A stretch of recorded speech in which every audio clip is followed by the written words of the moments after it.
Suami saya menampar saya di depan peti jenazah ayahnya sendiri. Demi seorang adik ipar yang menuntut warisan 2 miliar. Mereka pikir saya hanya menantu tak berdaya yang menumpang di rumah ini. Malam itu juga, saya cabut tanda tangan saya dari satu surat. Dan dalam 3 hari, rumah megah tempat mereka berdiri sekarang bukan lagi milik mereka. Halo, sahabat. Selamat datang kembali di kanal ini, tempat kita berbagi kisah tentang kesabaran, harga diri, dan keadilan yang datang pada waktunya. Jika cerita ini menyentuh hati Anda, tekan tombol berlangganan. Mari kita mulai. Nama saya Anindya, usia saya 36 tahun. Saya bekerja sebagai manajer operasional di sebuah perusahaan properti di kawasan Sudirman. Sudah 12 tahun saya menjadi menantu di keluarga Wirastama. 12 tahun saya pikir kesabaran adalah bentuk cinta. Saya keliru. Suami saya bernama Reza. Anak bungsu, anak kesayangan. Lelaki yang dulu berjanji akan berdiri di depan saya bila badai datang. Janji itu ternyata serapuh kertas. Ibu mertua saya, Bu Sundari, 62 tahun. Perempuan yang senyumnya manis di depan tamu. Namun matanya selalu menghitung. Menghitung apa yang bisa diambil dari saya. Lalu ada Kirana, adik ipar saya. Adik perempuan Reza, 29 tahun. Cantik, manja, dan tidak pernah bekerja sehari pun dalam hidupnya. Hidupnya dibiayai oleh gengsi keluarga. Dan gengsi keluarga itu selama bertahun-tahun dibiayai oleh dompet saya. Rumah tempat kami tinggal berdiri di kawasan Pondok Indah. Rumah 2 lantai dengan pagar tinggi dan taman di depan. Tetangga memanggilnya rumah keluarga Wirastama. Mereka tidak tahu satu hal kecil. Sertifikat rumah itu atas nama saya, Anindya Kusumawardani. Itu cerita untuk nanti. Mari saya mulai dari awal. Saya menikah dengan Reza 12 tahun lalu. Saat itu, keluarga Wirastama sedang jatuh. Bapak mertua saya, Pak Hendra, baru saja bangkrut. Usaha kontraktornya gulung tikar, utang menumpuk. Rumah lama mereka di Bekasi disita bank. Saya masih ingat malam itu. Reza datang ke apartemen saya dengan mata merah. Ia bilang keluarganya akan kehilangan tempat tinggal. Saya, yang saat itu sudah punya karir mapan dan tabungan sendiri, mengambil keputusan yang mengubah hidup saya. Saya jual apartemen saya. Saya cairkan deposito saya. Saya tambah dengan pinjaman bank atas nama saya sendiri. Lalu saya beli rumah di Pondok Indah itu. Rumah yang cukup besar untuk menampung saya, Reza, dan kedua orang tuanya. Saya melakukannya karena cinta. Karena saya pikir keluarga adalah tempat kita saling menyelamatkan. Sertifikat rumah itu atas nama saya karena memang saya yang membayar. Tapi saya tidak pernah membanggakannya. Saya tidak pernah berkata, "Ini rumah saya." Saya selalu berkata, "Ini rumah kita." Kesalahan terbesar saya adalah berpikir mereka memandangnya sama. Tahun-tahun berlalu. Karir saya naik, gaji saya naik, dan seiring itu, tuntutan keluarga Wirastama juga naik. Awalnya kecil. Bu Sundari minta uang untuk arisan, 500.000. Saya beri. Lalu, Kirana minta uang untuk kuliah, katanya. 3 juta, saya beri. Kuliah itu tidak pernah selesai. Uangnya entah kemana. Lalu, Pak Hendra sakit-sakitan. Biaya rumah sakit, obat, perawat. Semuanya saya tanggung. Saya tidak pernah mengeluh. Ia bapak mertua saya, sudah selayaknya. Reza, suami saya bekerja, ya. Tapi gajinya selalu habis entah kemana. Untuk hobi, untuk teman, untuk gengsi. Tagihan rumah, listrik, makan, sekolah anak kami. Semua jatuh ke pundak saya. Oh ya, kami punya satu anak. Namanya Bima. Sekarang 10 tahun. Satu-satunya alasan saya bertahan selama ini. Selama 12 tahun. Saya menjadi tulang punggung yang tak terlihat. Saya membiayai keluarga yang menganggap saya pelayan. Saya menelan setiap hinaan halus dengan senyum. Bu Sundari sering berkata di depan tamu, "Anindya ini beruntung sekali bisa masuk keluarga kami." Padahal kebenarannya terbalik. Merekalah yang beruntung ada saya. Kirana memanggil saya Mbak dengan nada yang selalu meremehkan. Seolah saya pembantu yang kebetulan punya gelar manajer. Saya bertahan. Karena Bima, karena saya ingin anak saya tumbuh dengan ayah dan kakek nenek. Karena saya percaya suatu hari kesabaran saya akan dihargai. Saya benar-benar bodoh. Fact pertama yang membuat saya mulai ragu adalah 3 tahun lalu. Saat itu, Kirana hamil di luar nikah. Lelaki yang menghamilinya kabur. Keluarga Wirastama panik. Bukan karena malu, tapi karena takut kehilangan muka di depan tetangga. Dan siapa yang dipaksa membersihkan kekacauan itu? Saya. Saya yang membayar biaya persalinan Kirana. Saya yang mengurus surat-surat anak itu. Saya yang menanggung semuanya. Sementara Kirana mengeluh karena saya tidak membelikannya kamar bayi yang cukup mewah. Saat itu Reza berkata kepada saya, "Sudahlah, dia adikku, kita harus bantu." Kata kita, padahal yang membantu hanya saya. Anak Kirana lahir. Namanya Sasa, gadis kecil yang manis, yang tidak bersalah apapun. Saya menyayangi Sasa seperti anak saya sendiri. Itu satu-satunya hal baik yang lahir dari kekacauan keluarga ini. Tapi luka itu mulai menumpuk, diam-diam. Seperti air yang menetes ke dalam ember retak. Saya mulai mencatat, bukan untuk balas dendam. Saat itu belum. Saya hanya seorang manajer keuangan yang terbiasa mencatat. Setiap transfer, setiap pengeluaran untuk keluarga ini, saya simpan semua bukti. Rekening koran, kwitansi, bukti transfer. Sebuah kebiasaan profesional yang kelak akan menjadi senjata saya. Lalu, 6 bulan lalu, Pak Hendra meninggal dunia. Dan saat itulah, topeng keluarga Wirastama benar-benar terlepas. Pemakaman Pak Hendra berlangsung sederhana. Saya yang mengurus semuanya. Tenda, catering, tahlilan 7 hari. Reza hanya duduk menerima tamu. Bu Sundari menangis dramatis di depan pelayat. Kirana sibuk memilih kerudung hitam yang paling bagus untuk foto. Saya tidak menghakimi cara orang berduka, tapi saya melihat sesuatu malam itu yang membuat perut saya dingin. Saat pelayat sudah pulang, saya tak sengaja mendengar percakapan dari ruang tengah. Suara Bu Sundari, suara Kirana, dan suara Reza. Mereka sedang membicarakan harta. Bu Sundari berkata, "Sekarang Bapak sudah tidak ada. Rumah ini harus kita amankan. Jangan sampai jatuh ke tangan orang luar." Orang luar, itu saya. Setelah 12 tahun, setelah semua yang saya beri, saya masih orang luar. Kirana menyahut, "Iya. Bu, aku juga butuh modal." Sasa makin besar. "Aku mau buka usaha. Mbak Anindya kan punya banyak. Masa untuk keluarga sendiri pelit?" Lalu suara Reza, suara suami saya, yang saya tunggu untuk membela saya. Ia berkata, "Nanti aku bicara sama Anindya. Dia pasti nurut." Dia selalu nurut. Dia selalu nurut. 3 kata itu menancap seperti pisau. Suami saya tidak melihat saya sebagai istri. Ia melihat saya sebagai mesin yang selalu menurut. Saya berdiri di lorong gelap itu. Tangan saya gemetar. Tapi kepala saya, anehnya, mulai jernih. Untuk pertama kalinya dalam 12 tahun, kabut cinta yang menutupi mata saya mulai menipis. Saya tidak tidur malam itu. Saya membuka laptop saya. Saya buka folder lama. Folder berisi semua catatan keuangan saya selama 12 tahun. Dan saya buka satu dokumen yang selama ini saya lupakan keberadaannya. Sertifikat rumah atas nama Anindya Kusumawardhani. Saya menatap nama saya sendiri di layar. Dan untuk pertama kalinya, saya tidak melihatnya sebagai beban. Saya melihatnya sebagai sesuatu yang lain. Tapi saya belum melakukan apa-apa. Saya masih berharap. Mungkin saya salah dengar.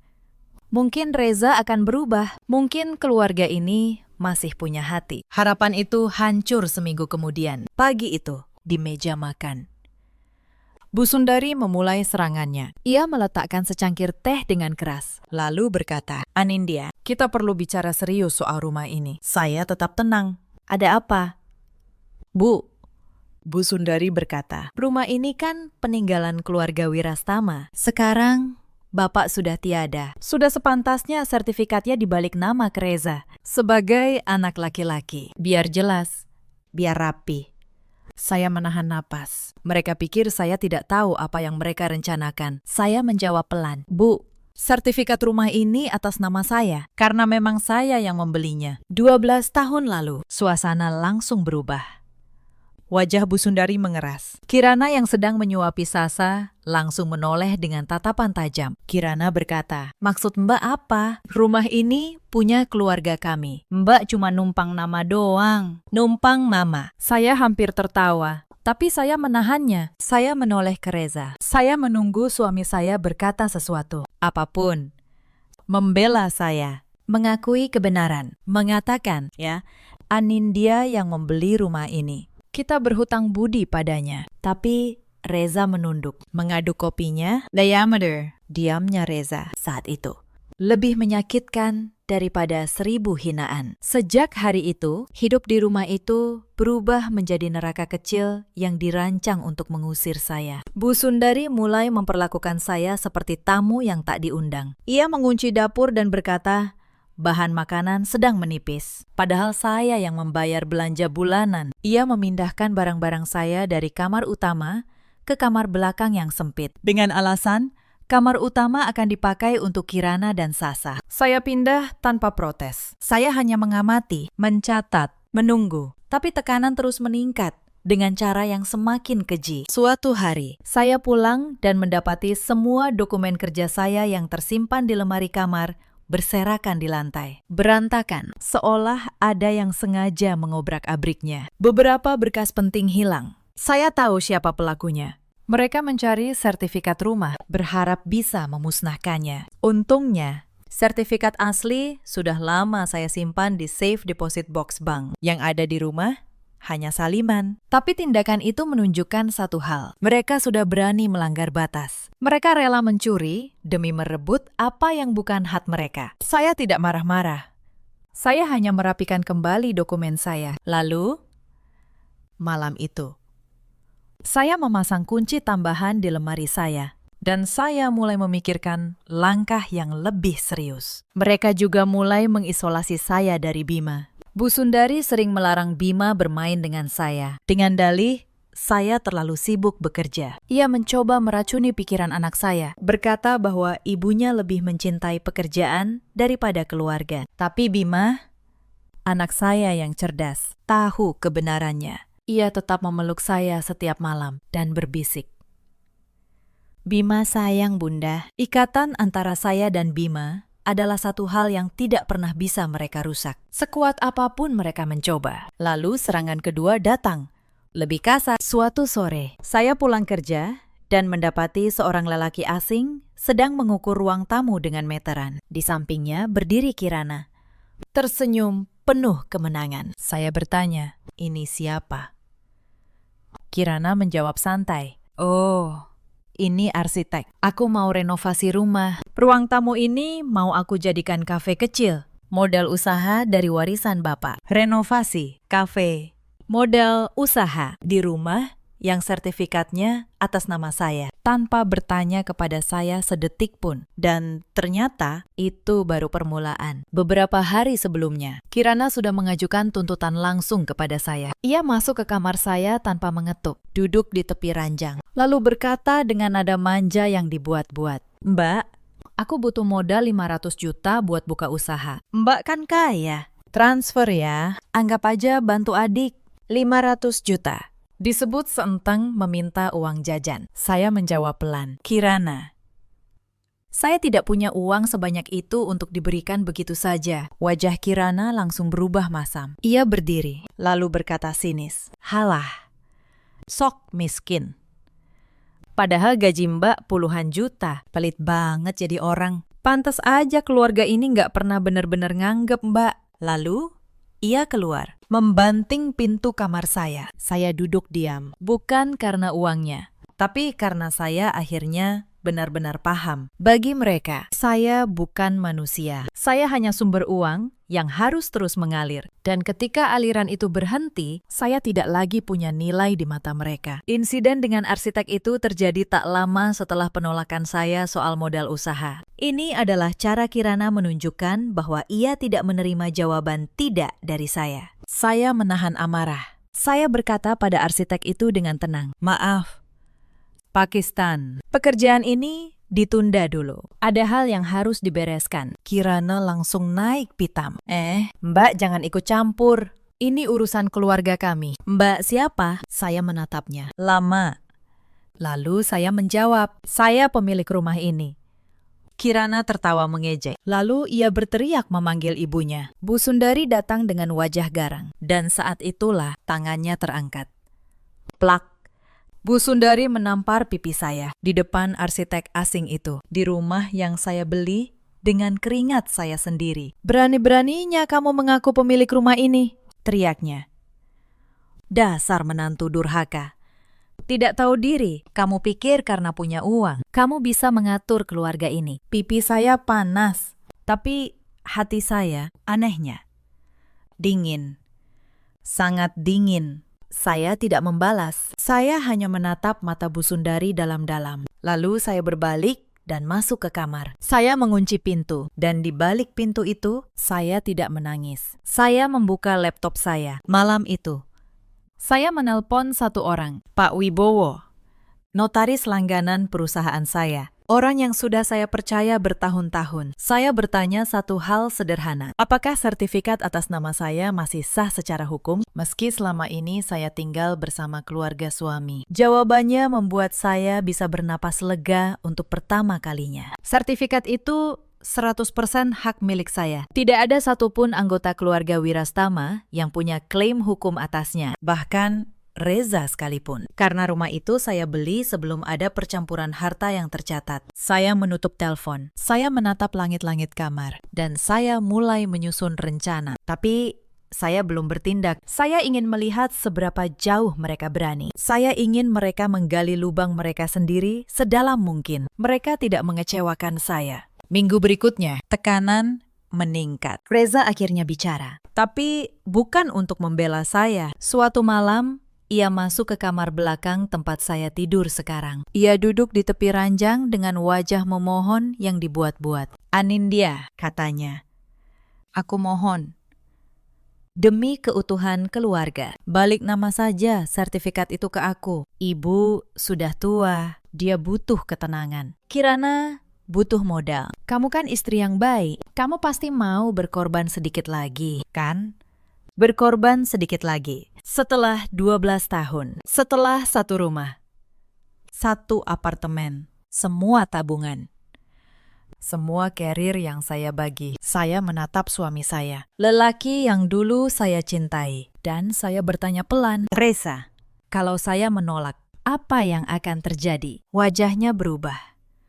Topeng memohon itu lepas. Ia berkata dingin, "Kalau kamu menolak, jangan salahkan aku kalau keluarga ini tidak lagi menganggapmu ada. Itu ancaman." Dari mulut suami saya sendiri, saya tersenyum. Senyum yang membuat Reza bingung. "Baiklah," kata saya. "Beri saya waktu. Saya akan memikirkannya." Reza pergi dengan wajah puas. Ia pikir, ia menang. Ia pikir saya akan menurut seperti biasa. Ia tidak tahu.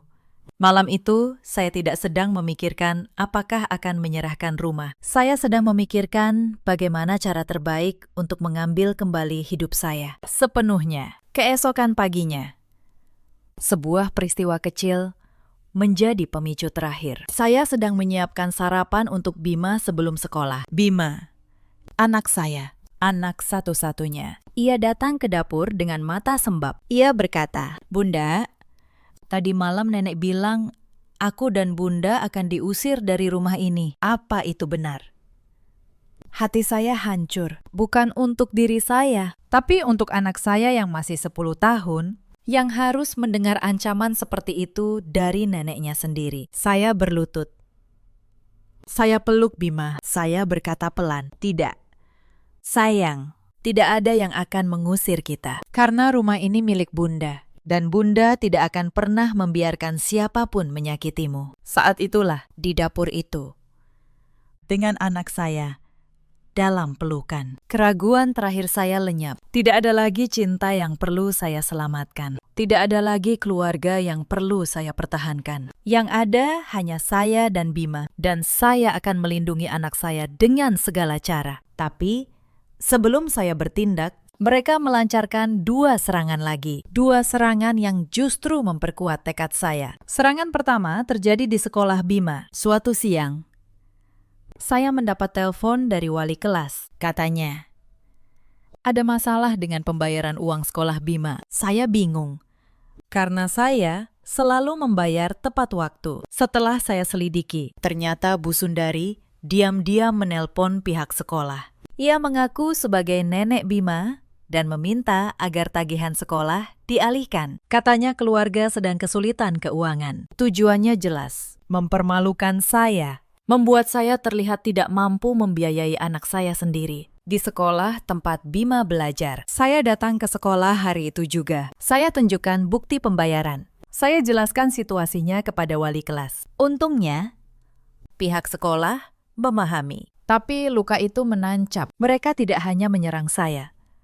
Mereka mulai menyeret anak saya yang tidak bersalah. Malam itu, saya menatap Bima yang tidur pulas. Dan saya berjanji dalam hati, tidak ada lagi. Tidak akan saya biarkan mereka menyentuh anak saya. Serangan kedua datang seminggu kemudian. Dan kali ini, menyangkut harga diri saya di tempat kerja. Kirana, entah dari mana mendapat nomornya, mengirim pesan kepada beberapa rekan kerja saya. Pesan itu berisi fitnah. Katanya, saya merebut harta keluarga suami. Saya menantu durhaka yang menelantarkan mertua. Ia berharap reputasi saya hancur di kantor. Tapi rencana itu gagal total. Rekan-rekan saya mengenal siapa saya. Mereka tahu integritas saya selama bertahun-tahun. Salah satu dari mereka justru meneruskan pesan fitnah itu kepada saya sebagai peringatan. Tanpa sadar, Kirana baru saja memberi saya bukti tertulis tambahan. Bukti pencemaran nama baik, lengkap dengan nomor pengirim dan tanggal. Saya menyimpan tangkapan layar pesan itu dengan tenang. Map bukti saya semakin tebal dan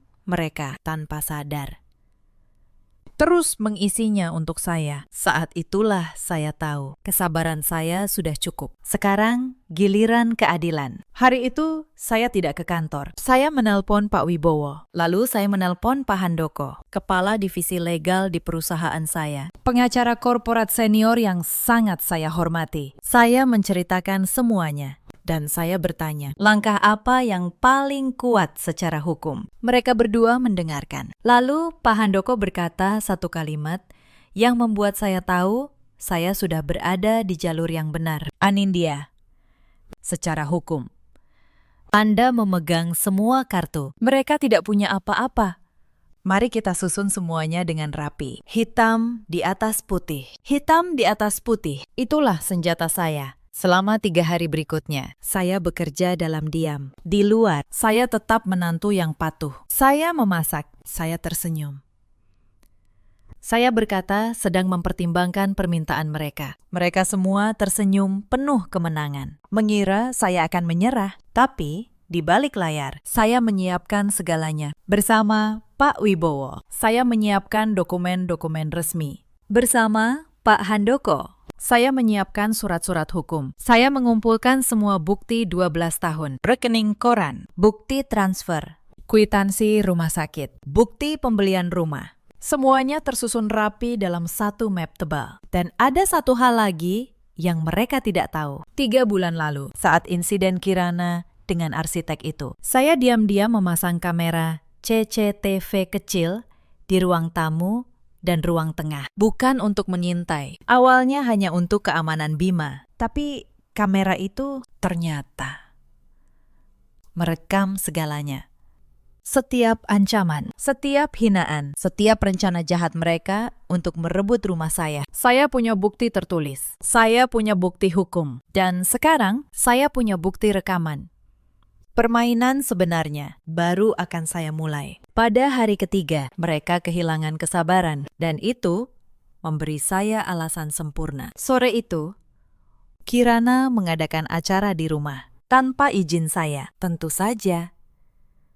Ia mengundang calon mertuanya yang baru. Rupanya Kirana akan menikah lagi dengan seorang pengusaha kaya, dan ia ingin memamerkan rumah megah keluarga Wirastama kepada keluarga calon suaminya. Rumah saya dipakai untuk memamerkan gengsi keluarga yang ingin mengusir saya. Saya pulang kerja dan mendapati rumah penuh tamu. Bu Sundari mengenakan kebaya termahalnya. Kirana berdandan menor. Reza memakai jas. Mereka semua tertawa, menyajikan hidangan mewah yang sekali lagi dibayar dari kartu yang terhubung ke rekening saya. Saat saya masuk, Bu Sundari langsung mendekat dan berbisik tajam. Kamu masuk ke kamar belakang. Jangan keluar. Jangan permalukan keluarga ini di depan calon besan. Saya hanya tersenyum. Baik, Bu, jawab saya tenang. Tapi saya tidak masuk ke kamar belakang. Saya naik ke lantai 2, ke kamar Bima. Dan saya menelpon Pak Wibowo dan Pak Handoko. Saya berkata, semuanya sudah siap. Datanglah besok pagi, bawa semua dokumennya. Lalu, saya turun kembali. Dan saya duduk di antara para tamu. Dengan tenang, wajah Bu Sundari memerah-marah. Kirana memandang saya dengan tatapan benci. Tapi mereka tidak bisa berbuat apa-apa di depan calon besan. Mereka harus menjaga citra keluarga terhormat. Calon mertua Kirana, seorang ibu paruh baya yang anggun, bertanya ramah kepada saya. Dan ini siapa? Ya. Sebelum saya menjawab, Kirana cepat menyela. Oh, ini Mbak Anindya. Dia, pembantu lama yang sudah seperti keluarga. Pembantu, 12 tahun, satu rumah, semua pengorbanan. Dan di depan tamu, saya diperkenalkan sebagai pembantu. Saya tidak marah, saya hanya menyimpan kalimat itu. Untuk besok, saya menjawab dengan senyum sopan, senang berkenalan dengan ibu. Lalu, saya permisi dan masuk ke kamar. Malam itu adalah malam terakhir keluarga Wirastama tidur nyenyak di rumah saya. Keesokan paginya, semuanya berubah selamanya. Pukul 9 pagi, bel rumah berbunyi. Saya yang membuka pintu. Di depan pagar, berdiri Pak Wibowo dengan map dokumen, Pak Handoko dengan jas rapi dan tas kerja, dan 2 orang stafnya. Bu Sundari muncul dari ruang tengah, masih dengan daster paginya. Ia bertanya curiga, siapa mereka? Saya menjawab, tenang, mereka tamu saya, Bu. Notaris dan pengacara saya. Mari, kita semua duduk di ruang tamu. Ada hal penting yang perlu kita bicarakan. Sebagai keluarga, sesuatu dalam nada suara saya membuat Bu Sundari ragu. Ia memanggil Reza dan Kirana. Tak lama, mereka bertiga duduk di sofa ruang tamu. Wajah mereka campuran antara bingung dan waspada. Saya duduk berhadapan dengan mereka. Di samping saya, Pak Wibowo dan Pak Handoko. Di meja, sebuah map tebal. Reza memulai dengan nada sombong. Ada apa ini? Anindya, kamu mau menyerahkan rumahnya secara resmi. Bagus, sudah kubilang dia pasti nurut. Bu, saya membiarkan ia menyelesaikan kalimatnya. Lalu saya berkata, tidak. Reza, saya tidak akan menyerahkan apapun. Justru sebaliknya, saya membuka map itu. Lembar pertama saya keluarkan. Sertifikat rumah. Saya letakkan di meja. Atas nama Anindya Kusumawardhani, ini, kata saya, adalah sertifikat sah rumah ini. Atas nama saya. Dibeli 12 tahun lalu dengan uang saya. Hasil penjualan apartemen saya, deposito saya, dan pinjaman bank atas nama saya. Sudah saya konsultasikan dengan notaris dan pengacara. Secara hukum, rumah ini 100% milik saya. Wajah Bu Sundari memucat. Kirana mulai gelisah. Reza menegang. Pak Wibowo angkat bicara dengan tenang dan profesional. Benar, ujarnya. Saya notaris yang menangani sertifikat ini. Tidak ada satupun nama anggota keluarga Wirastama yang tercantum. Tidak ada hak waris. Tidak ada hak milik. Tidak ada klaim hukum apapun dari pihak lain. Rumah ini sepenuhnya milik Ibu Anindya. Bu Sundari bangkit dari sofa. Suaranya melengking. Tidak mungkin. Ini rumah keluarga kami. Reza, lakukan sesuatu. Reza berdiri, wajahnya merah. Anindya, kamu tidak bisa begini. Aku, suamimu. Harta kita itu harta bersama. Saya menatapnya tenang. Lalu saya keluarkan lembar kedua. Pak Handoko, tolong jelaskan. Pak Handoko membuka berkasnya. Suaranya berat dan berwibawa. Saudara Reza, rumah ini dibeli oleh klien saya sebelum pernikahan, tercatat memiliki percampuran harta. Secara hukum, Ini adalah harta bawaan, bukan harta bersama. Anda tidak memiliki hak atasnya. Dan ini ditambah satu fakta lagi. Ia mengeluarkan setumpuk kertas, rekening koran, bukti transfer. Selama 12 tahun, klien saya telah membiayai seluruh kebutuhan keluarga ini. Total, berdasarkan catatan yang terdokumentasi dengan sangat rapi, mencapai 3.400.000.000 rupiah. Termasuk biaya rumah sakit almarhum Bapak Hendra, biaya persalinan Nona Kirana, dan seluruh tagihan rumah tangga. Ruangan hening. Hanya terdengar suara napas Bu Sundari yang memburu. 3.400.000.000. Angka itu menggantung di udara seperti vonis. Kirana akhirnya meledak. Lo nggak bisa gitu. Mbak, itu uang keluarga. Udah kewajiban lu bantu keluarga suami. Saya menoleh padanya. Untuk pertama kalinya dalam 12 tahun, saya membiarkan diri saya berkata apa yang ada di hati saya. Kewajiban, kata saya pelan. Kirana, selama 12 tahun, saya membiayai hidup kalian. Saya menanggung kalian saat keluarga ini bangkrut. Saya membayar persalinanmu saat lelaki yang menghamilimu kabur. Dan kemarin, di depan calon mertuamu, kamu memperkenalkan saya sebagai pembantu. Kirana terdiam, wajahnya pucat. Saya melanjutkan. Hak kalian di rumah ini, hak kalian atas uang saya adalah nol. Nol besar.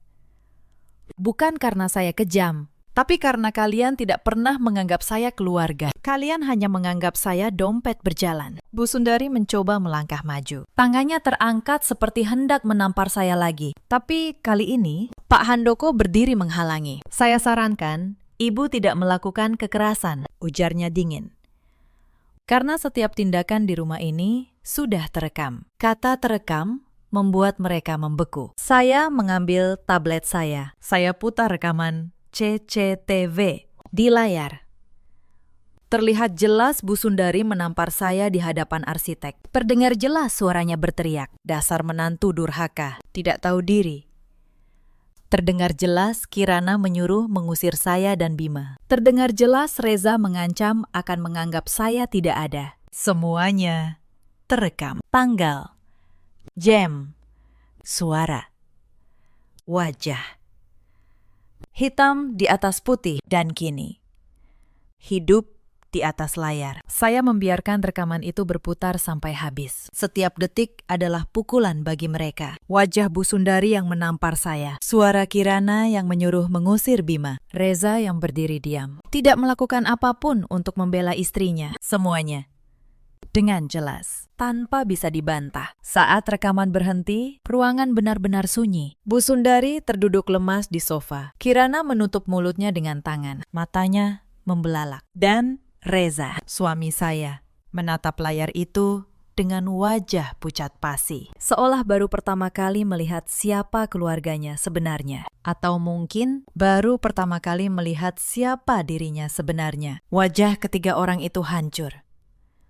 Topeng mereka yang selama 12 tahun mereka pakai jatuh berkeping-keping di lantai ruang tamu rumah saya. Reza adalah yang pertama runtuh. Ia jatuh terduduk di sofa. Anindya, katanya dengan suara bergetar. Kita bisa bicara baik-baik. Aku hilaf. Kamu istriku. Jangan begini. Khilaf. Setelah 12 tahun, setelah ia menampar harga diri saya dengan diamnya, dengan ancamannya, dengan 3 kata yang menghantui saya, dia selalu nurut. Saya menatap suami saya.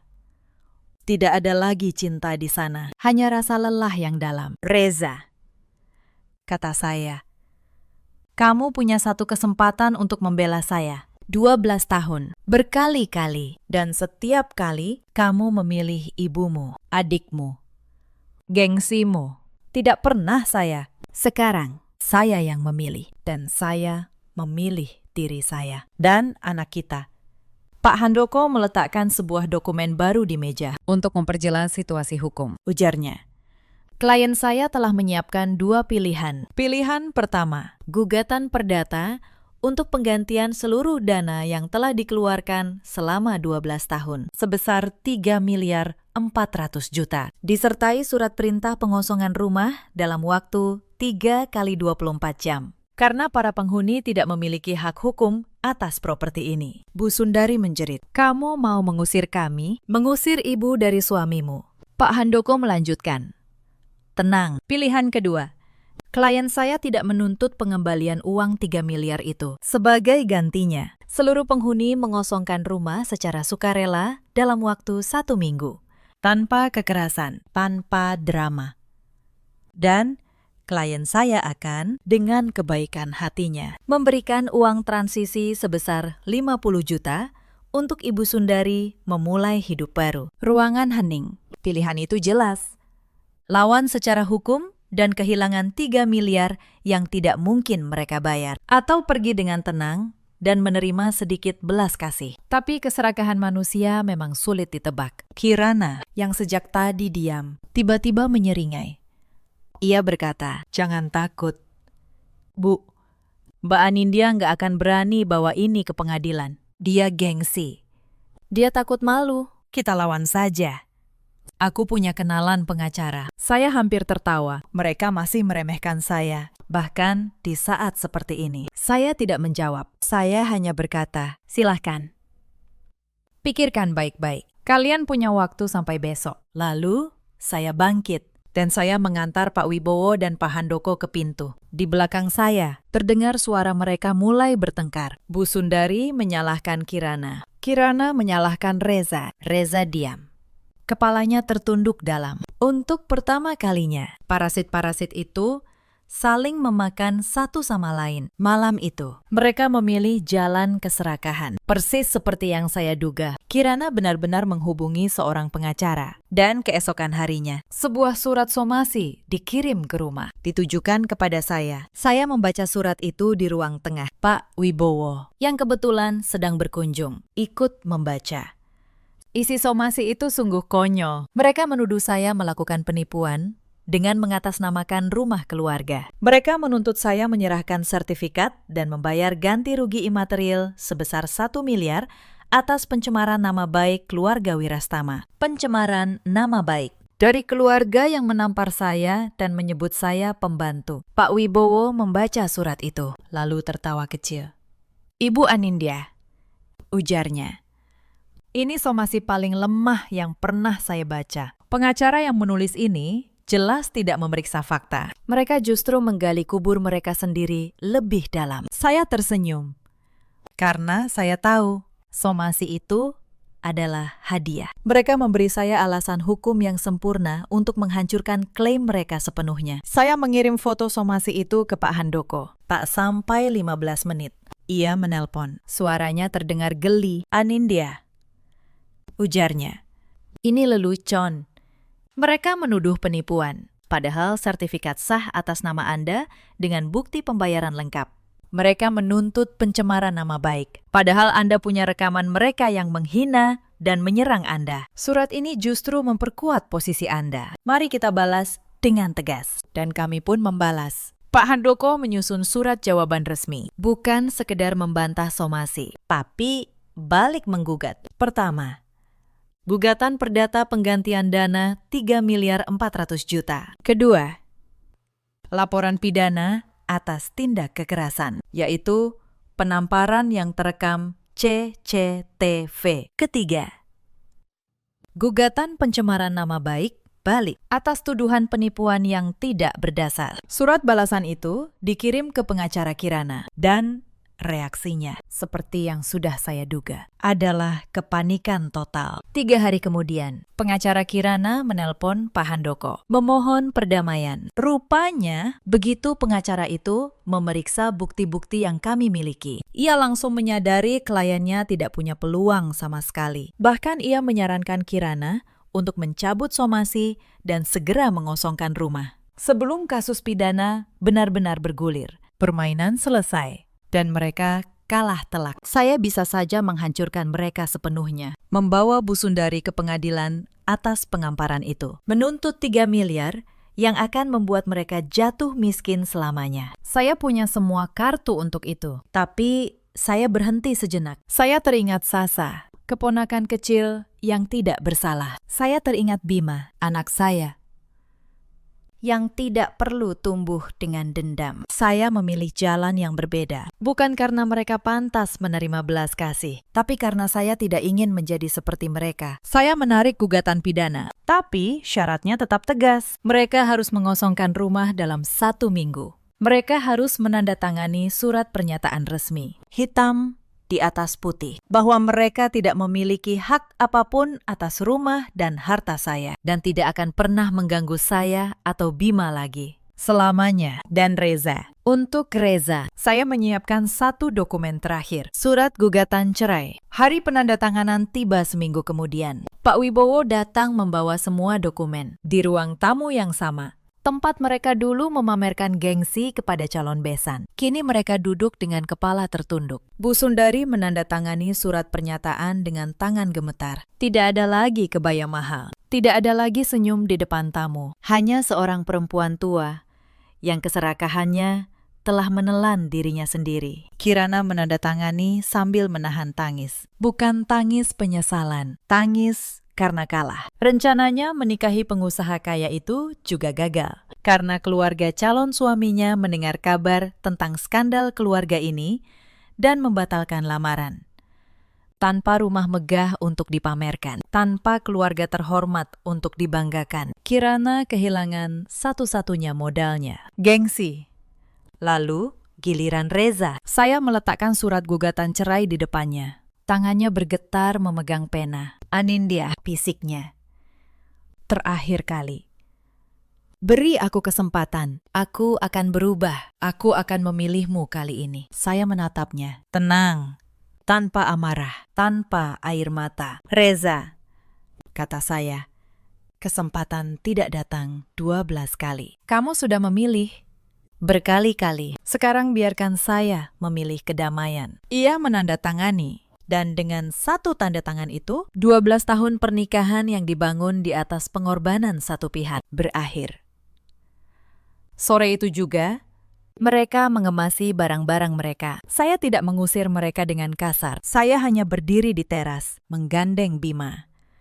Menyaksikan mobil mereka pergi meninggalkan pagar rumah saya untuk terakhir kalinya. Bu Sundari sempat menoleh. Matanya bertemu mata saya. Tidak ada kata, tidak perlu kata. Lalu mobil itu berbelok dan menghilang di ujung jalan. Rumah itu, untuk pertama kalinya dalam 12 tahun, terasa benar-benar menjadi rumah saya. Malam itu, saya dan Bima duduk di ruang tengah yang kini lengang. Saya memasak makanan sederhana, ikan goreng, sayur asam, sambal terasi. Makanan yang dulu tidak pernah boleh saya masak karena Bu Sundari bilang itu makanan kampung. Bima makan dengan lahap. Lalu ia berkata, "Bunda, sekarang rumahnya terasa lebih lega ya." Saya tersenyum. Iya, sayang. Lebih lega, lebih tenang. Untuk pertama kalinya dalam waktu yang sangat lama, saya tidur nyenyak tanpa beban di dada. 6 bulan berlalu sejak hari itu. Hidup saya dan Bima berubah seperti langit dan bumi. Tidak ada lagi tuntutan. Tidak ada lagi hinaan. Tidak ada lagi transfer ratusan juta yang menguras tabungan saya setiap bulan. Karir saya melesat. Tanpa beban menanggung, keluarga yang tidak tahu terima kasih. Saya bisa fokus pada pekerjaan. Saya dipromosikan menjadi direktur operasional. Tabungan pendidikan Bima terisi penuh. Saya bahkan sempat merenovasi kamar Bima menjadi kamar impiannya. Penuh dengan poster luar angkasa yang ia sukai. Rumah pondok indah itu pun berubah. Bukan secara fisik, tapi secara rasa. Tidak ada lagi suara bentakan di pagi hari. Tidak ada lagi tatapan menghakimi saat saya pulang kerja. Akhir pekan, saya dan Bima memasak bersama di dapur. Kami menonton film. Kami berkebun kecil-kecilan di taman depan. Hal-hal sederhana yang dulu tidak pernah bisa saya nikmati. Karena rumah saya sendiri terasa seperti medan perang, saya juga mulai membuka diri kembali. Saya yang dulu menutup hidup hanya untuk melayani keluarga Wirastama, kini punya waktu untuk diri saya sendiri. Bertemu teman-teman lama, mengejar hobi yang sempat saya kubur untuk pertama kalinya dalam 12 tahun. Saya merasa hidup, bukan sekedar bertahan hidup. Sesekali, kabar tentang keluarga Wirastama sampai ke telinga saya dari kerabat jauh yang masih bertegur sapa. Bu Sundari, kabarnya, kini tinggal mengontrak di sebuah rumah petak kecil di pinggiran kota. Uang transisi 50 juta yang saya berikan habis dalam hitungan bulan. Sebagian untuk membayar utang kirana, sebagian untuk gaya hidup yang tidak mau ia turunkan. Kini, ia hidup sederhana, dijauhi kerabat besar yang akhirnya tahu watak aslinya. Kirana, kabarnya, berpindah-pindah dari satu kontrakan ke kontrakan lain. Pernikahannya batal. Usaha yang ia impikan tidak pernah terwujud karena ia tidak punya modal dan tidak mau bekerja keras. Sasa, putrinya, kabarnya ikut diasuh seorang kerabat yang lebih mampu. Saya diam-diam mengirim bantuan untuk Sasa melalui kerabat itu. Anak itu tidak bersalah. Ia tidak boleh menanggung dosa ibunya. Dan Reza, suami saya yang dulu. Ia kembali tinggal bersama ibunya di rumah petak itu. Pekerjaannya tidak pernah cukup. Kabarnya, ia sering menyesali keputusannya. Tapi penyesalan selalu datang terlambat. Selalu. Setelah semuanya hilang. Saat mendengar semua kabar itu, saya menunggu perasaan tertentu muncul di hati saya. Rasa puas, rasa menang, rasa dendam yang terbalas. Tapi tidak ada. Yang saya rasakan hanya kekosongan yang melegakan. Sebuah babak hidup yang akhirnya benar-benar tertutup. Tidak ada keinginan untuk membuka lagi lembaran lama. Tidak ada lagi luka yang perlu saya rawat. Suatu sore, saya sedang menyeduh teh di dapur ketika Bima berlari menghampiri saya. Ia memeluk pinggang saya erat. "Bunda," katanya, "terima kasih ya.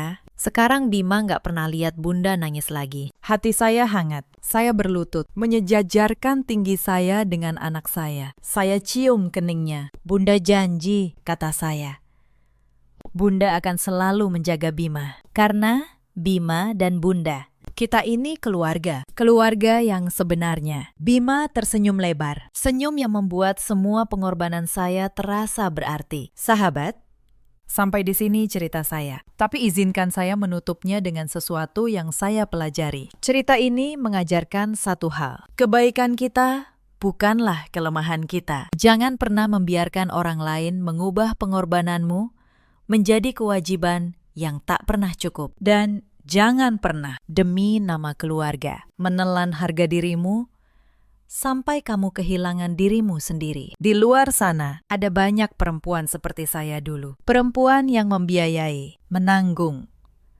dan bertahan sambil menelan air mata setiap malam. Mereka pikir kesabaran tanpa batas adalah cinta. Padahal kesabaran yang tidak dihargai hanyalah jalan menuju kehancuran diri. Di luar sana, ada juga banyak suami seperti Reza. Lelaki yang memilih diam saat istrinya dihina. Lelaki yang menganggap pengorbanan istrinya sebagai hal yang sudah seharusnya. Sampai mereka kehilangan segalanya. Dan baru menyadari apa yang telah mereka sia-siakan. Dan di luar sana, ada pula keluarga yang memandang menantu hanya sebagai dompet berjalan. Yang lupa bahwa rasa hormat tidak bisa dibeli dan keserakahan selalu menemukan jalannya sendiri menuju kehancuran. Saya tidak menyesali 12 tahun itu, karena dari sana saya belajar satu kebenaran sejati. Keluarga bukanlah sekedar ikatan darah atau nama yang tertulis di atas kartu keluarga. Keluarga adalah mereka yang memilih untuk tetap tinggal saat hidup sedang hancur. Keluarga adalah tangan yang tidak pernah melepaskan genggamannya saat kita jatuh. Dan kini, saya sudah menemukan keluarga saya yang sebenarnya. Saya dan anak saya, Bima. Di rumah yang akhirnya benar-benar menjadi rumah kami. Dalam hidup, kita selalu punya pilihan. Memilih bertahan dalam penderitaan demi sebuah nama. Atau memilih berdiri demi harga diri dan masa depan. Saya sudah memilih. Dan saya tidak pernah menyesalinya. Bagaimana dengan Anda? Jika Anda berada di posisi saya, apa yang akan Anda lakukan? Tuliskan pendapat Anda di kolom komentar. Ceritakan kisah kalian.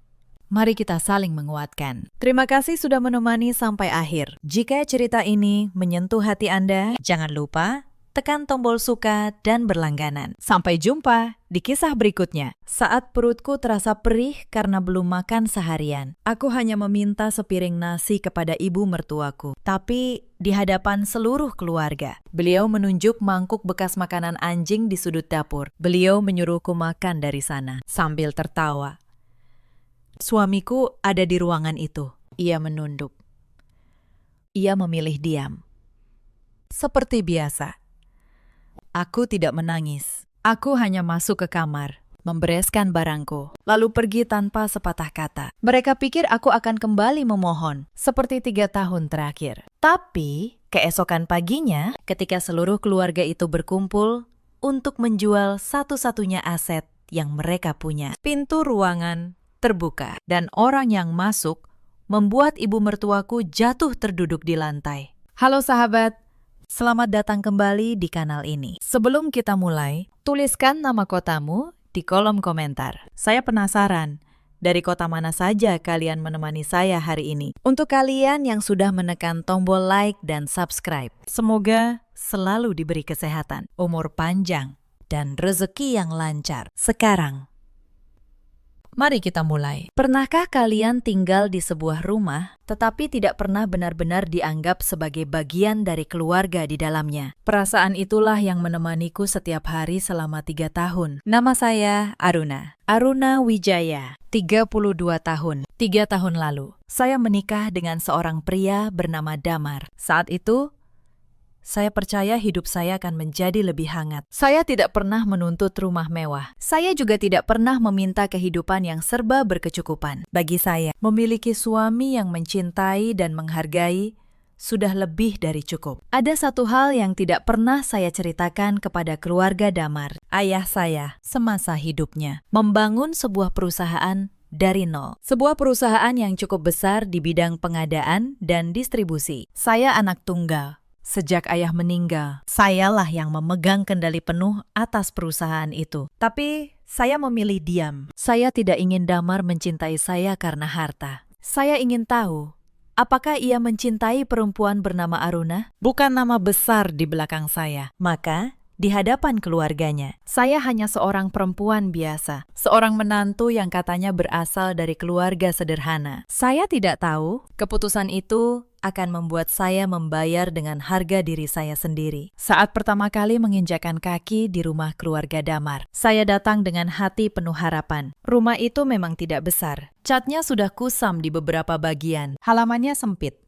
dipenuhi pot bunga yang sebagian besar layu. Namun saya tidak mempermasalahkannya. Yang saya lihat saat itu adalah tempat untuk membangun keluarga. Tempat saya berharap mendapat seorang ibu kedua. Sayangnya, harapan itu tidak bertahan lama. Ibu mertuaku bernama Sulastri. Beliau berusia 60 tahun. Pada minggu-minggu pertama, semuanya masih terlihat baik-baik saja. Bu Sulastri memang tidak terlalu ramah, tapi saya menganggap itu hanya soal waktu. Saya pikir, mungkin beliau masih menyesuaikan diri dengan kehadiranku. Saya berusaha menghormatinya. Setiap pagi saya bangun lebih awal untuk membantu memasak. Saya membersihkan rumah tanpa diminta. Saya mencuci. Saya menyetrika semua baju keluarga. Bahkan setiap pagi saya menyiapkan teh hangat untuk Bu Sulastri sebelum beliau bangun. Saya melakukannya dengan tulus, bukan karena terpaksa, bukan karena ingin dipuji. Saya hanya ingin diterima, namun ternyata semakin baik saya bersikap, semakin rendah pula saya diperlakukan. Di rumah itu ada juga adik Damar, namanya Rena. Usianya 29 tahun. Sejak awal, Rena memandangku seperti orang asing yang menumpang. Setiap kali Bu Sulastri mengomel, Rena akan ikut menambahi. Mereka berdua seperti satu suara yang tak pernah puas. Awalnya hanya hal-hal kecil. Saat saya memasak, Bu Sulastri akan mencari kesalahan sekecil apapun. Kalau masakan kurang asin, beliau mengomel sepanjang hari. Kalau terlalu asin, beliau bilang, "Saya tidak becus menjadi istri." Kalau sayur yang saya beli tidak sesuai keinginannya, beliau membandingkan saya dengan menantu tetangga. Menurutnya, semua perempuan lain selalu lebih baik daripada saya. Saya mencoba bersabar. Saya selalu mengingat nasihat ibu saya sebelum menikah. Ibu pernah berkata, kehidupan rumah tangga tidak selalu mudah. Kadang kita harus mengalah agar keadaan tetap damai. Karena itu, saya terus menahan diri. Saya menelan semua perkataan yang menyakitkan dari mulut Bu Sulastri. Hari demi hari berlalu. Bulan demi bulan berganti. Lalu perlahan saya menyadari sesuatu. Saya bukan dianggap anggota keluarga. Saya hanya dianggap orang yang mengurus rumah. Setiap pagi, sebelum matahari terbit, saya sudah berada di dapur. Saya memasak sarapan. Setelah itu, saya menyapu seluruh rumah, mengepel lantai, mencuci pakaian, menyetrika, membersihkan kamar, merapikan halaman, membuang sampah, menyiapkan makan siang. Semua itu saya lakukan seorang diri. Bu Sulastri hampir tidak pernah membantu. Beliau lebih sering duduk di ruang tamu, menonton televisi, atau berbincang dengan tetangga. Rena bahkan tidak pernah mengangkat satu piring pun. Dan Damar, suami yang dulu berjanji akan menjadi tempat saya bersandar. Damar memilih menjadi penonton. Awalnya saya berpikir Damar hanya tidak enak hati kepada ibunya. Saya mencoba memahami. Saya bilang pada diri sendiri, mungkin ia butuh waktu. Tapi waktu berlalu dan diamnya berubah menjadi kebiasaan. Setiap kali ibunya merendahkanku, Damar akan pura-pura sibuk dengan ponselnya. Atau ia keluar rumah dengan alasan ada urusan. Suatu malam, saya memberanikan diri bicara. Saya bilang pelan, "Mas, tolong bicara dengan ibu. Aku lelah." "Mas?" Damar menatap saya sebentar. Lalu ia menjawab, "Sudahlah. Run, ibu sudah tua. Mengalah saja. Kamu kan istri yang baik." Kalimat itu terdengar seperti pujian, tapi sebenarnya itu adalah cara halus untuk mengunci saya. Mengalah saja. Seolah seluruh beban itu memang sudah seharusnya saya pikul sendiri. Malam itu, saya tidak bisa tidur. Saya berbaring memandang langit-langit kamar. Saya teringat kantor saya. Saya teringat ruangan luas di lantai paling atas gedung perusahaan. Tempat puluhan orang memanggil saya dengan hormat. Di sana, satu kata dari saya bisa menggerakkan banyak hal. Tapi di rumah ini, saya bahkan tidak punya hak untuk meminta sepiring nasi tanpa dihina. Saya sempat berpikir untuk membuka semuanya, mengatakan siapa saya sebenarnya. Tapi setiap kali niat itu muncul, sebuah suara di dalam diri saya berkata, kalau mereka berubah baik hanya setelah tahu kamu kaya, itu bukan cinta, itu hanya hitungan. Maka saya kembali diam. Saya ingin tahu sampai mana ketulusan saya akan dihargai. Ternyata ketulusan saya tidak pernah dihargai sama sekali. Ketegangan itu dimulai dari meja makan. Awalnya, saya masih diizinkan makan bersama. Tapi suatu sore, ketika seluruh keluarga sedang makan, Bu Sulastri tiba-tiba berkata, "Aruna, kamu makan belakangan saja. Tunggu kami selesai." Tidak enak dilihat. Menantu kok ikut duduk di meja utama. Saya terdiam.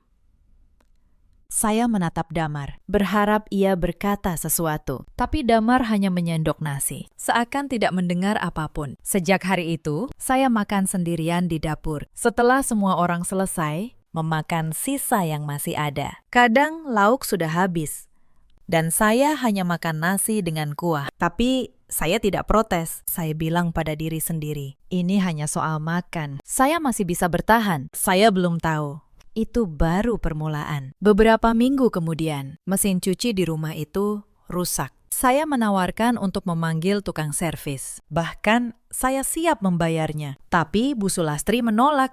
Tidak usah. Tangan menantu itu memang untuk mencuci. Buat apa mesin? Kamu kan masih muda, katanya sambil tersenyum sinis. Sejak itu, saya mencuci semua pakaian keluarga dengan tangan. Pakaian Damar, pakaian Rena, pakaian Bu Sulastri, spray, handuk, semuanya.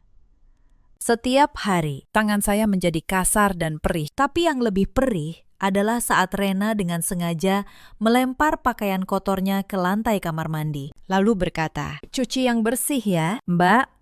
Jangan seperti kemarin. Mesin cuci itu, saya tahu, sebenarnya tidak benar-benar rusak parah. Tapi tidak ada gunanya saya menjelaskan. Di rumah ini, kebenaran tidak pernah berpihak kepada saya." Lalu, masalah uang pun datang. Selama ini saya memang menyimpan sebagian uang untuk keperluan pribadi. Uang itu sebenarnya jumlahnya jauh lebih besar dari yang mereka bayangkan. Tapi saya menyimpannya di rekening yang tidak pernah saya tunjukkan. Yang saya bawa ke rumah hanya uang secukupnya. Suatu hari, uang di laci kamar saya berkurang, bukan jumlah besar. Hanya beberapa ratus ribu. Tapi saya tahu persis berapa yang saya simpan. Saat saya bertanya dengan hati-hati, Bu Sulastri langsung naik pitam. Kamu menuduh keluarga ini mencuri. Dasar menantu tidak tahu diuntung, sudah ditampung di rumah ini. Masih berani menghitung uang, bentaknya.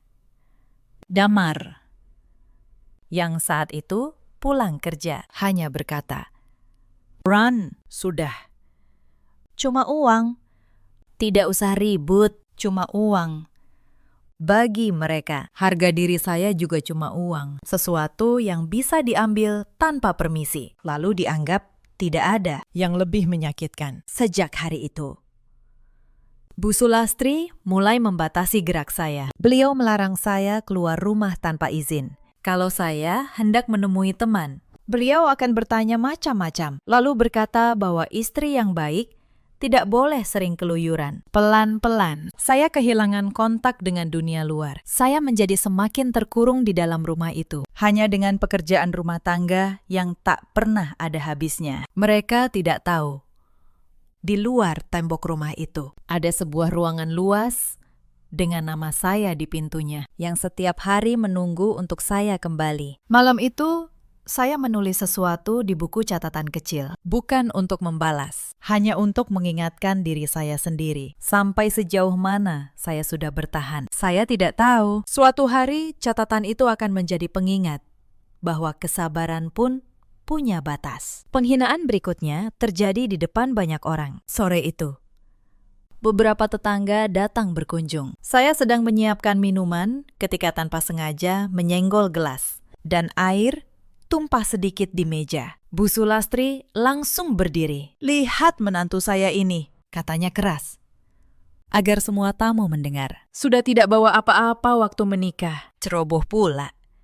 Untung anak saya mau menerima perempuan seperti ini. Coba kalau bukan keluarga kami, mana ada yang sudi. Para tetangga tertawa kecil. Sebagian menatapku dengan kasihan. Saya berdiri di sana, menahan panas di mata saya, sambil terus mengelap meja. Saya tidak menjawab.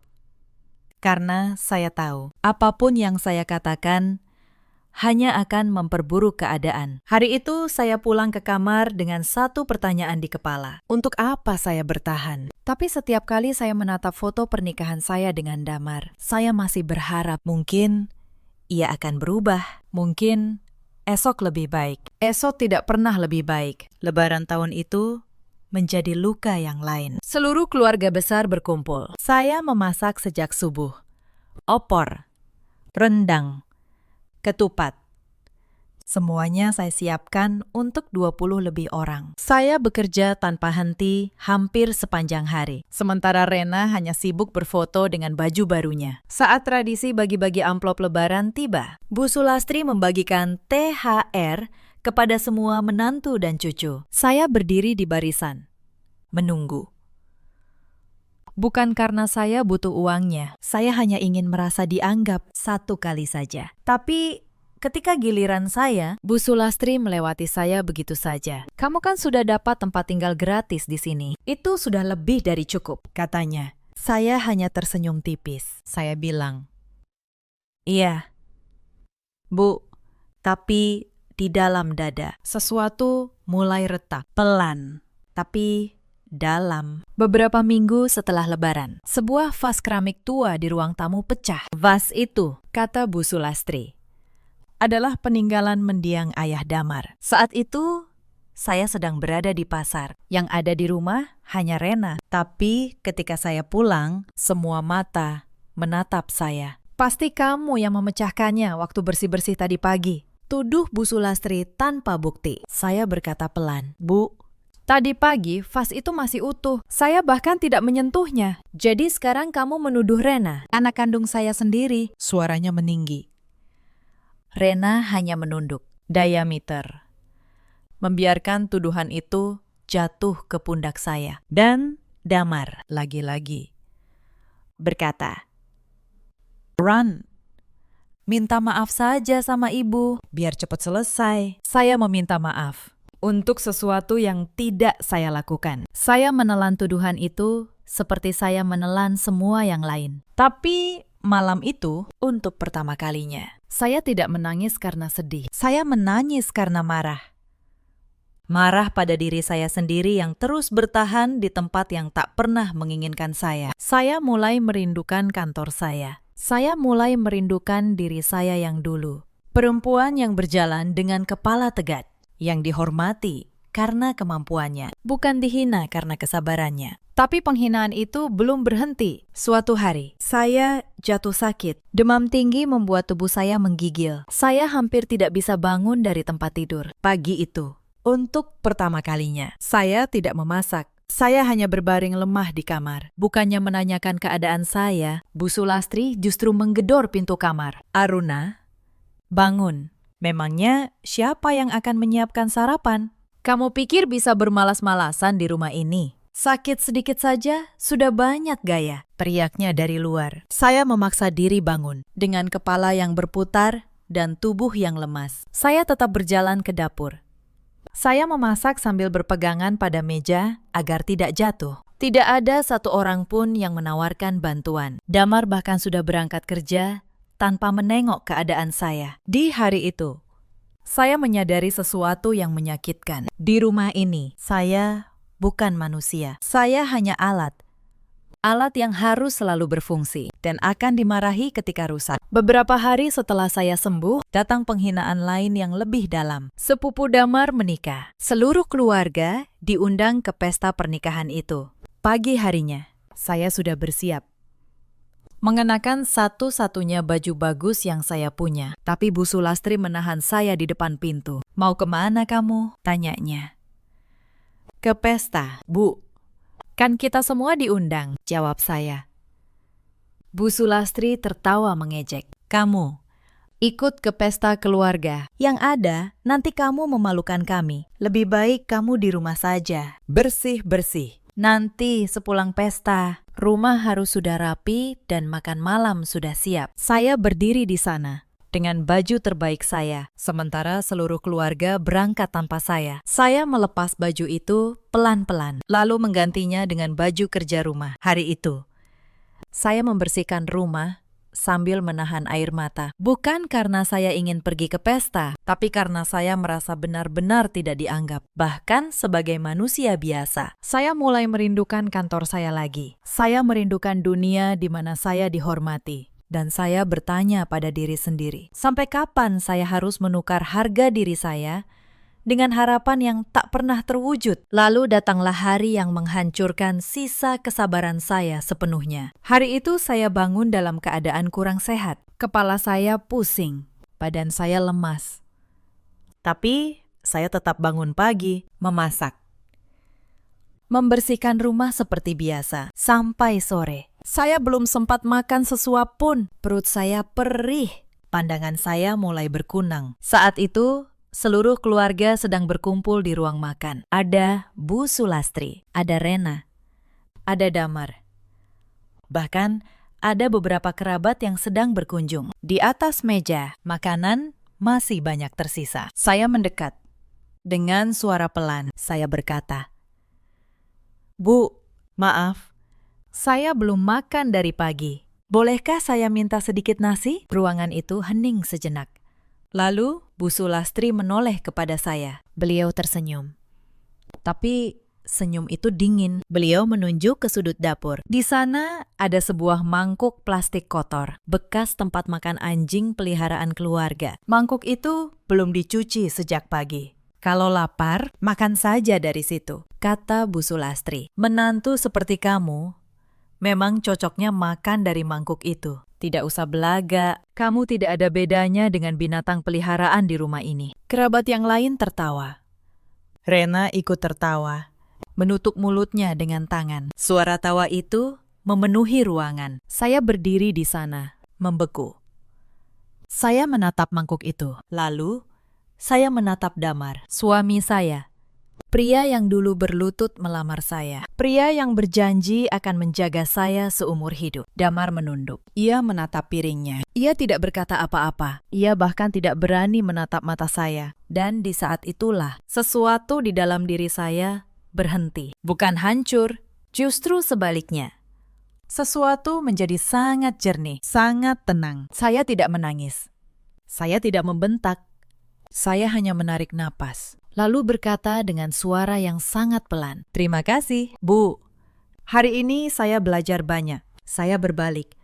Saya masuk ke kamar. Saya mengeluarkan koper saya dengan tenang. Saya melipat pakaian saya satu persatu. Saya mengambil dokumen-dokumen penting yang selama ini saya simpan rapat. Saya tidak terburu-buru. Tangan saya tidak gemetar. Damar masuk ke kamar. Ia melihat koper itu. "Run. Kamu mau apa? Jangan berlebihan." "Ibu cuma bercanda," katanya. Saya menatapnya. Untuk pertama kalinya dalam 3 tahun, saya menatapnya tanpa harapan apapun. "Bercanda," ulang saya pelan. "Kamu menyebut itu bercanda, Mas, sementara kamu duduk diam, menontonku diperlakukan seperti anjing. Sepanjang 3 tahun ini, kamu selalu memilih diam. Sekarang giliranku yang memilih." Saya menutup koper. Saya berjalan keluar kamar. Bu Sulastri masih duduk di ruang makan dengan senyum kemenangan di wajahnya. Beliau mengira saya akan kembali seperti dulu. Memohon, menangis, lalu menyerah. Saya berhenti di depan pintu. Saya menoleh sebentar. "Selamat tinggal, Bu," kata saya. Hanya itu. Lalu, saya melangkah keluar. Pergi tanpa menoleh lagi. Di luar, langit mulai gelap. Udara terasa dingin. Tapi untuk pertama kalinya dalam 3 tahun, saya bisa bernapas. Saya mengeluarkan ponsel saya. Saya menelepon satu nomor yang sudah lama tidak saya hubungi dari rumah itu. "Pak Bram," kata saya. "Maaf mengganggu malam-malam, besok pagi. Tolong siapkan semua berkas pertemuan itu. Saya akan hadir sendiri." Di seberang telepon, suara pria tua yang sudah puluhan tahun menjadi pengacara keluarga saya menjawab dengan penuh hormat. "Baik, Bu Aruna, semua sudah siap. Mobil akan menjemput Anda." Mereka tidak tahu malam itu bahwa hidup mereka sedang berada di ambang perubahan yang tidak akan pernah mereka bayangkan. Malam itu, sebuah mobil hitam sudah menunggu di ujung gang. Mobil itu terlihat mencolok di antara kendaraan lain di lingkungan sederhana tersebut. Pintunya terbuka, dan saya masuk. Di dalam, Pak Bram sudah menunggu dengan map tebal di pangkuannya. Saya masih bisa melihat rumah Bu Sulastri dari kaca jendela. Rumah yang selama 3 tahun menjadi saksi begitu banyak luka. Lampu di ruang tamunya masih menyala. Mereka masih makan. Mereka masih tertawa. Mereka tidak tahu, perempuan yang baru saja mereka suruh makan dari mangkuk anjing kini duduk di kursi belakang sebuah mobil, ditemani pengacara yang telah bekerja bersama mendiang ayah saya selama puluhan tahun. Bayangan mangkuk plastik kotor itu kembali muncul di benak saya. Tapi anehnya, saya tidak lagi merasa sakit. Saya hanya merasa lega, seperti seseorang yang akhirnya bangun dari mimpi buruk yang terlalu panjang. Mobil mulai bergerak menjauh. Di dalam perjalanan, Pak Bram membuka percakapan dengan hati-hati. "Bu Aruna, saya harus jujur. Pertemuan besok bukan pertemuan biasa. Keluarga itu, keluarga suami Anda, sedang dalam kesulitan besar." Saya menoleh.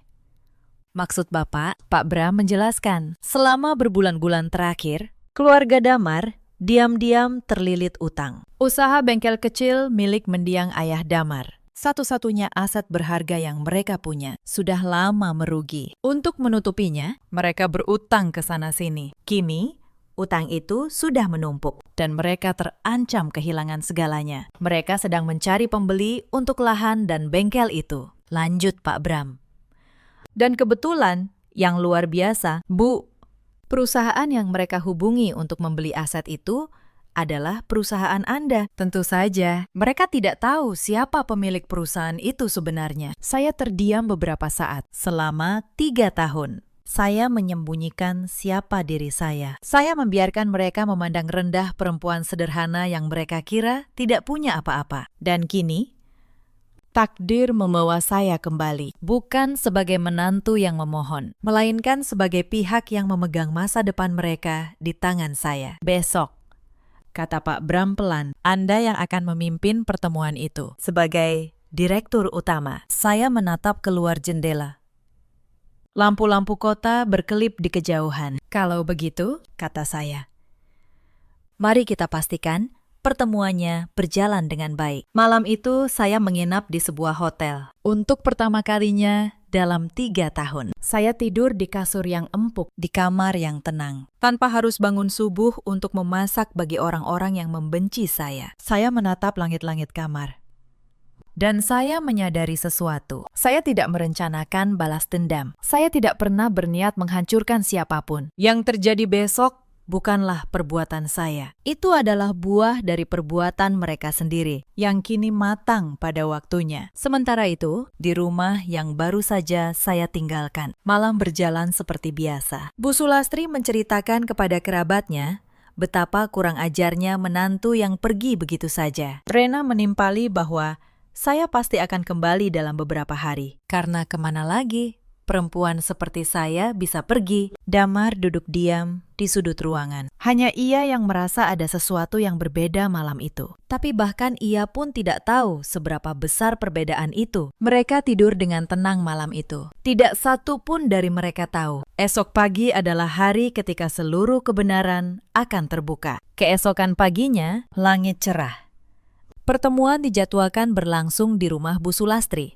Pihak keluarga sengaja meminta agar perwakilan perusahaan datang langsung ke sana untuk melihat kondisi bengkel dan lahan. Sejak pagi, rumah itu sibuk berbenah. Bu Sulastri menyuruh Rena membersihkan ruang tamu, menata kursi, menyiapkan kue dan teh. Mereka ingin tampil sebaik mungkin di depan calon pembeli besar yang akan menyelamatkan mereka dari jeratan utang. Ingat, kata Bu Sulastri kepada Rena dan Damar, ini kesempatan terakhir kita. Direktur perusahaan itu kabarnya orang penting. Kalau pertemuan ini gagal, kita kehilangan semuanya. Jadi, bersikaplah yang sopan, jangan sampai mengecewakan. Damar mengangguk lemah.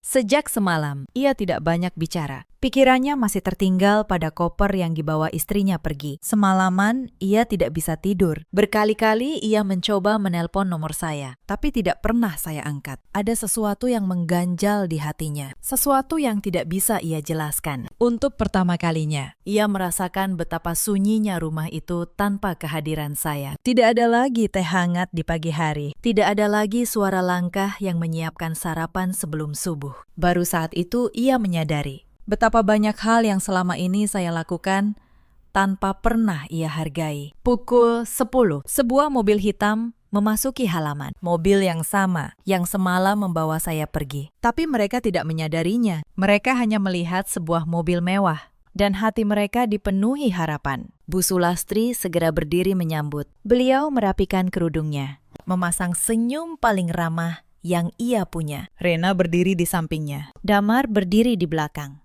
Gelisah. Pintu mobil terbuka. Pak Bram keluar lebih dulu, mengenakan setelan rapi, membawa map tebal. Lalu dari sisi lain, saya keluar. Saya mengenakan setelan kerja berwarna gelap. Rambut saya tertata rapi. Saya berjalan tegak, dengan langkah yang sama sekali berbeda dari perempuan lelah yang biasa mereka lihat di dapur. Saat saya melangkah masuk ke halaman, senyum di wajah Bu Sulastri perlahan membeku. Mata beliau membelalak, mulutnya terbuka, tapi tidak ada suara yang keluar. Rena menjatuhkan nampan teh yang sedang dipegangnya. Gelas-gelas pecah berserakan di lantai. Damar berdiri terpaku. Wajahnya pucat pasi. Aruna. Suara Bu Sulastri nyaris tak terdengar. Saya berhenti beberapa langkah di depan mereka. Saya menatap mereka satu persatu dengan tenang. Selamat pagi, kata saya. Saya datang mewakili perusahaan yang akan membeli aset keluarga ini. Perkenalkan. Sekali lagi. Untuk yang belum tahu, nama saya Aruna Wijaya, Direktur Utama perusahaan itu. Pak Bram membuka mapnya. Semua berkas sudah kami siapkan, katanya kepada keluarga yang masih membatu. Ibu Aruna adalah pemilik penuh dan pengendali tunggal perusahaan ini. Perusahaan yang Anda hubungi untuk membeli bengkel dan lahan keluarga. Keheningan menyelimuti ruangan. Keheningan yang berat. Mencekam. Bu Sulastri terhuyung. Beliau meraih sandaran kursi. Lalu perlahan jatuh terduduk. Wajahnya yang tadinya penuh harapan, kini berubah menjadi ketakutan. Tidak mungkin, gumamnya. Kamu cuma menantu. Kamu cuma apa, Bu? Tanya saya pelan. Cuma menantu yang ibu suruh makan dari mangkuk anjing kemarin sore. Cuma perempuan yang ibu kira tidak punya apa-apa. Bu Sulastri tidak bisa menjawab. Tubuhnya gemetar. Saya tidak berteriak. Saya tidak mempermalukan mereka dengan kata-kata kasar. Saya hanya duduk di kursi yang sudah disiapkan. Dan saya berbicara dengan suara yang tenang. Justru ketenangan itulah yang membuat setiap kata terasa berat. Selama 3 tahun, kata saya. Saya tinggal di rumah ini sebagai menantu. Saya memasak, saya mencuci, saya membersihkan. Saya melayani. Saya melakukan semuanya dengan tulus. Saya tidak pernah meminta dihormati karena harta. Saya hanya ingin dihargai sebagai manusia. Tapi yang saya terima adalah hinaan setiap hari. Tanpa henti, saya menoleh kepada Damar. Dan kamu, Mas? Suami saya, setiap kali aku diinjak, kamu memilih diam. Kamu pikir diam itu menjaga kedamaian, padahal diammu adalah izin bagi mereka untuk terus melukaiku. Damar menunduk. Matanya berkaca-kaca. Run, maafkan aku. Suaranya pecah. Aku tidak tahu. Aku tidak pernah tahu kamu. Itulah masalahnya. Mas, potong saya lembut. Kamu baru menyesal sekarang. Bukan karena kamu sadar telah menyakitiku, tapi karena kamu baru tahu siapa aku sebenarnya. Seandainya aku benar-benar perempuan miskin seperti yang kalian kira, apakah penyesalan itu akan datang? Tidak.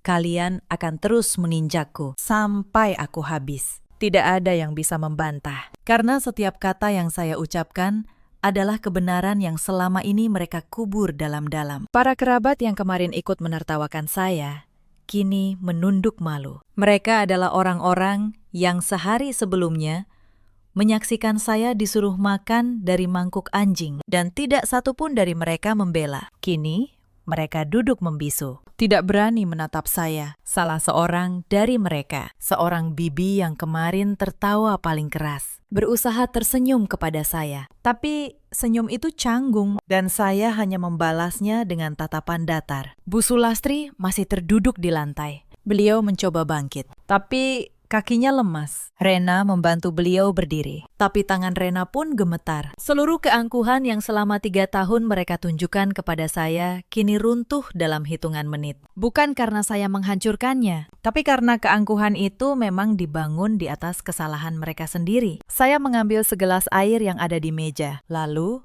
meminumnya pelan. Saya membiarkan keheningan itu berlangsung beberapa saat. Saya ingin mereka merasakan, sedikit saja, bagaimana rasanya berdiri tak berdaya di hadapan orang lain. Persis seperti yang saya rasakan setiap hari selama 3 tahun. Saya tidak datang ke sini untuk membalas dendam, kata saya akhirnya, memecah keheningan. Kalau saya mau, saya bisa membiarkan keluarga ini jatuh begitu saja. Saya tinggal berkata tidak, dan utang kalian akan menelan kalian hidup-hidup. Tapi itu bukan saya. Saya bukan orang seperti kalian. Bu Sulastri mencoba mengubah nada bicaranya. Suaranya yang tadi keras, kini berubah menjadi lembut, hampir memohon. Aruna, Nak, Ibu minta maaf. Ibu hilaf. Ibu tidak bermaksud apa-apa. Kita ini kan keluarga. Tolong, Nak. Bengkel ini. Tolong selamatkan keluarga ini. Saya menatapnya. Saya melihat air mata mulai menggenang di matanya. Tapi saya tahu, air mata itu bukan karena penyesalan. Air mata itu karena ketakutan akan kehilangan harta. Bu, kata saya, kemarin, ketika saya hampir pingsan karena lapar, saya hanya meminta sepiring nasi. Sepiring nasi, Bu. Dan ibu menyuruh saya makan dari mangkuk anjing di depan banyak orang. Tidak ada satupun dari kalian yang membela saya. Saya berhenti sejenak. Sekarang ibu menyebut kata keluarga. Di mana kata itu kemarin? Di mana kata itu selama 3 tahun ini. Bu Sulastri tertunduk. Tidak ada jawaban. Rena, yang sejak tadi diam karena syok, mencoba bicara. Mbak Aruna, Aku juga minta maaf. Aku cuma ikut-ikutan ibu. Aku tidak. Kamu tidak hanya ikut-ikutan, Rena. Kata saya, tenang.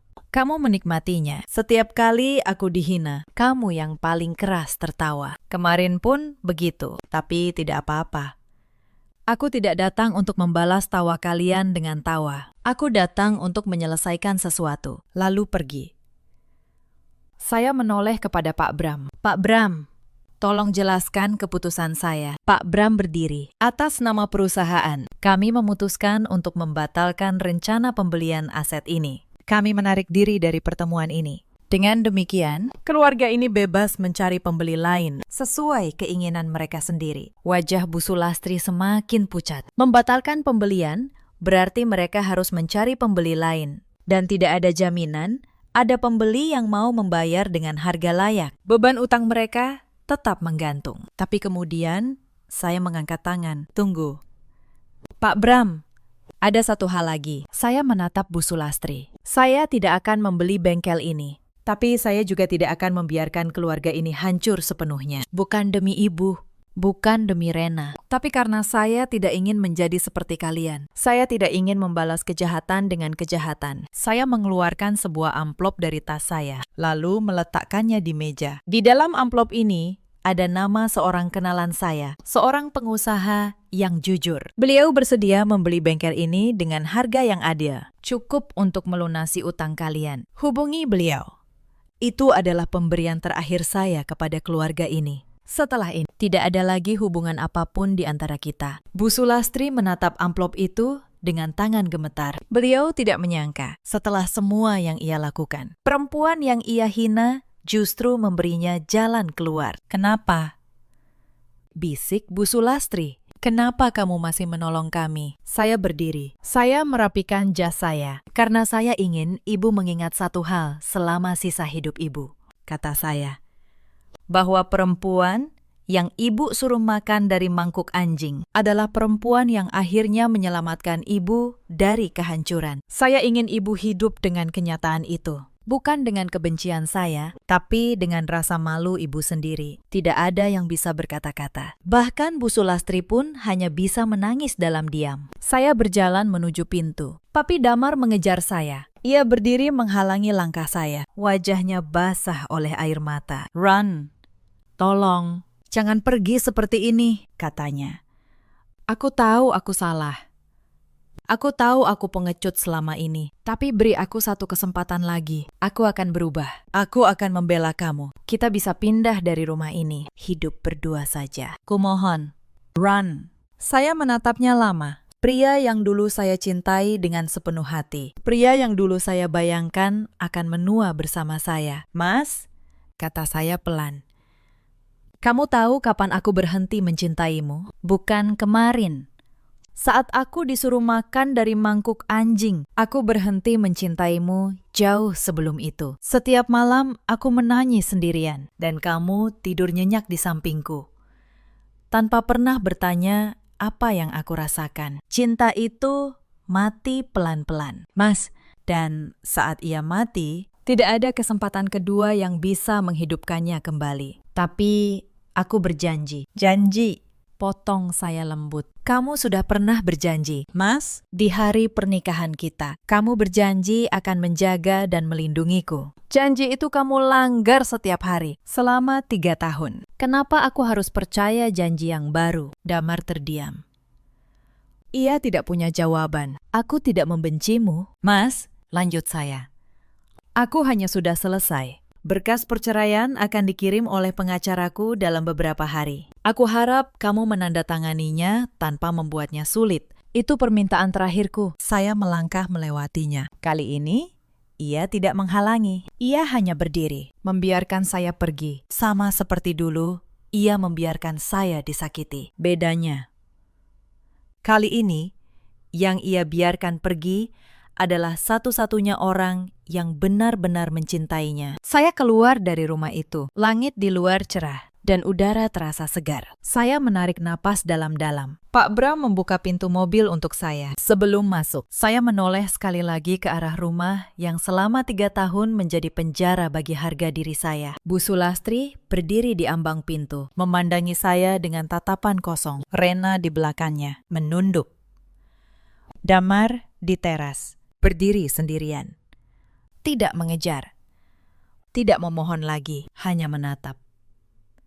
Karena akhirnya ia mengerti ada kesalahan yang bisa dimaafkan, tetapi tidak bisa diperbaiki. Saya masuk ke mobil, pintu tertutup perlahan, dan mobil mulai bergerak, membawa saya menjauh dari masa lalu yang menyakitkan itu. Untuk selamanya. Beberapa bulan kemudian, hidup saya berubah jauh lebih tenang. Saya kembali sepenuhnya memimpin perusahaan yang diwariskan ayah saya.